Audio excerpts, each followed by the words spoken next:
Yo, what is up guys? It's Pedro here, and today the Washington Commanders officially re-signed offensive tackle Cornelius Lucas to a 2-year deal worth up to $8.2 million. So we're going to talk about that and what that means for the offensive line and more, and then we'll also go over the news that the Washington Commanders have signed Danny Johnson to a contract. We'll talk about that and some other moves that the Washington Commanders can still make. So if you guys are new, make sure to subscribe for Washington and NFL content. I'm trying to get to 7,500 subscribers, so please help me get there. Also hit that like button and turn on those notifications so you never miss a video, and follow my Twitter, trying to get to 1,000 followers on there. Now let's get right into the video. Okay, so let's first start off with the Cornelius Lucas news. So it was reported yesterday by John Kine that there was some optimism that a deal could be made. So I talked about it a little bit in yesterday's video, but let's go more in depth into it. So Ian Rapport reported that, offensive tackle Cornelius Lucas is re-signing with the Commanders on a 2-year, $8.2 million contract per agent Dan Safran. So I think overall it looks like a solid deal. And again, with all these contracts, and especially with like bigger contracts, you really have to see what it looks like a day or two later when the details come out. There could be incentives in this deal. There could be other stuff where I think the cap hit this year for that deal is probably going to be like $2 million. I think there'll be a lot of incentives in this deal. So in a couple of days, the deal will look a lot different. And hopefully once we make a couple other signings in the next few days, I will make a updated salary cap video going through all the different signings we made and breaking down those deals. But I think this is a solid signing for the Washington Commanders because we needed some depth on the offensive line, because you look at Sam Cosmi and Charles Leno. I love those guys. I think Charles Leno's an average to above average tackle, and that is great to have on the left side. And then Sam Cosmi was good for us last year and has the potential to be one of the best right tackles in the league eventually, or at least be a Pro Bowl type tackle. But he does have some injury issues, and even if he doesn't have injury, if he is able to stay healthy for most of his career, it's good to have a swing tackle and a guy that can fill in for a game or two every season, or for a start or two if someone goes down. I think it is a good thing to have, because you never know with these injuries. And Cornelius Lucas has starting experience, of course, started some games last year for us and started some games the year before that, when we had some injuries on that left side and we had to switch up offensive line in 2020. John Christian, guys were moving in and out of that left tackle spot, and he held it down and played pretty well in 2020, and played solid in 2021. Wasn't amazing, wasn't as good as he was the year before, but was still solid. And I think he is one of the better backup tackles in this league. Probably could start on a few teams. So having him on our team is great, because he's an elite backup, and if one of your tackles goes down, you have him. And then you also have Sadiq Charles, who is a guard but can play tackle if needed. So I think we're good in terms of tackle depth. I don't really think we need to add anyone. We could add someone like Darrell Williams, who has that guard tackle flexibility, who of course played for the Panthers and the Bills. But I think we're good on the tackle spot on the offensive line, whether it's starting or backup. Always could add a guy, but I think we're fine there. Guard, though, I like Wes Schweitzer and I like Andrew Norwell, but I still would add a veteran or a guy in the first few rounds of the draft. I think we do need to add someone to add to the depth, because right now it's basically just Sadiq Charles and I guess Tyler Larson, who can play guard as well as center. So I guess we have some depth, but I definitely think we need more. Maybe even a veteran and a draft pick as well. Have them battled out and see if anyone can take Wes Schweitzer's job. I think he's going to start, but who knows? If you bring in someone, maybe they're able to start over Schweitzer.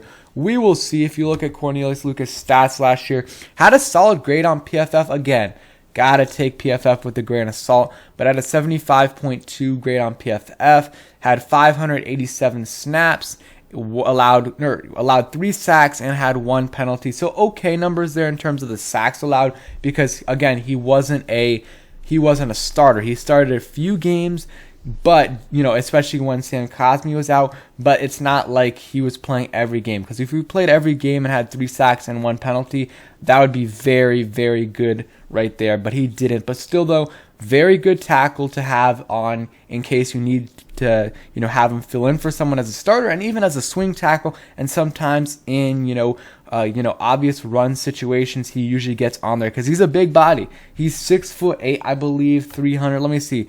6'9", 328. That is huge. So he's a big guy. And yeah, he's a good guy to have on the roster. And I think the money is reasonable. We'll see how it really looks, though, once the contract details come out. And then Al Galdi says, you could argue that the Commanders' re-signing of Cornelius Lucas is their most important re-signing this offseason. Very good swing tackle, has proven more than capable as a starter. Shout out to the Bears for Lucas and Charles Leno. And of course, they have the chemistry there between the two, so that is always good to have in the locker room. And it's great to have continuity in that offensive line.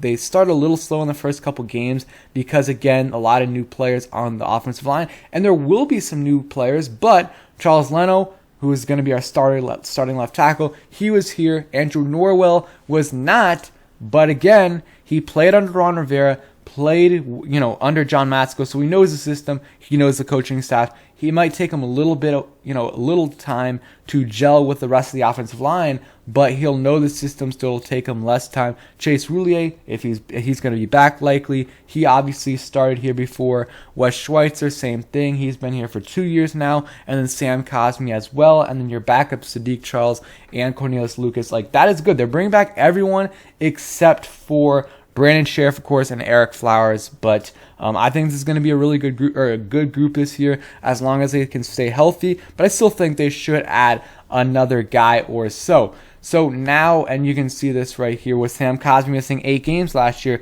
he definitely stepped in, and hopefully Sam Cosmi doesn't have many injury issues. But if he does, you have a capable backup who could be a starter on a lot of teams. So I think this is a good move, and I'm not sure his age, but I think he's around 30 years old, give or take a year or so. So you're going to have a relatively young player for 2 years who's stayed healthy in his career. And yeah, if you want to get out of the deal, you probably can. And yeah, I think overall a very good move for the Washington Commanders, bringing back another one of their free agents. They've brought back most of their guys except for Brandon Sheriff and Ricky Seals-Jones. There's still some guys out there, DeAndre Carter, McTyer, some of the, lesser-known guys that could come back as well. Actually, Kyle Allen also left, but we knew that was going to happen. So other guy which we're going to talk about real quickly, Danny Johnson. The Washington Commanders are re-signing him to I don't know the contract. It's probably a 1-year deal, but I think this is a good move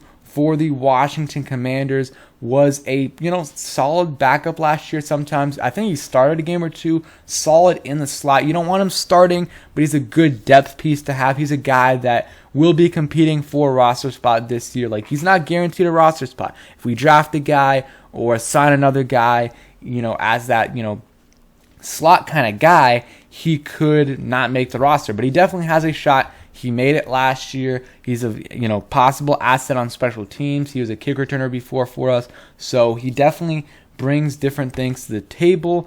And I think he's good. He's a solid player. Not a big move at all, but it's nice to bring back another guy starting to fill out the roster. And yeah, he doesn't have a ton of potential, but you don't really need that as a backup, as a slot corner who, I don't think he's going to start. If he starts, it's probably a little bit of an issue. We'll see, though. Here's a quick play. I thought he made a couple nice tackles this year for us. You see that right there. Nice tackle. He had a couple big tackles this year for us. But yeah, solid signing, and I don't think they're going to do much at the cornerback position in free agency. Maybe they'll add a guy, and in the draft, if one of those top 2 guys there, Derek Stingley or Sauce Gardner, are there, maybe they'll take them, but I think they're somewhat set at the position. Again, you always can add corners. Maybe bring back a guy like Torrey McTyer, and I'm not sure who's going to play slot for us. Maybe it will be Danny Johnson, because Kendall Fuller started off the year in the slot. And, it wasn't just him, but he was terrible the first half of the season. It was also the defense around him, but still, when he switched to the outside, not only did he get better, the whole defense got better, along with other adjustments got them to that point. But I don't know if I want to see Kendall Fuller in the slot. I would not mind Kendall Fuller and William Jackson on the outside. I don't know if Benjamin St-Juste can play in the slot, but if he can, maybe you can put him there, or you have Danny Johnson or someone else getting a veteran to do that. But, that could have been Jimmy Moreland from last year. So thank you guys for watching. I hope you guys did enjoy the video. If you did, please hit that like button, subscribe if you guys are new, and turn on those notifications so you never miss a video. Been a kind of quiet last week or so, but I believe we're going to make a couple more signings in the next few days. Hopefully make a linebacker signing. So thanks for watching. Hope you guys enjoyed, and peace.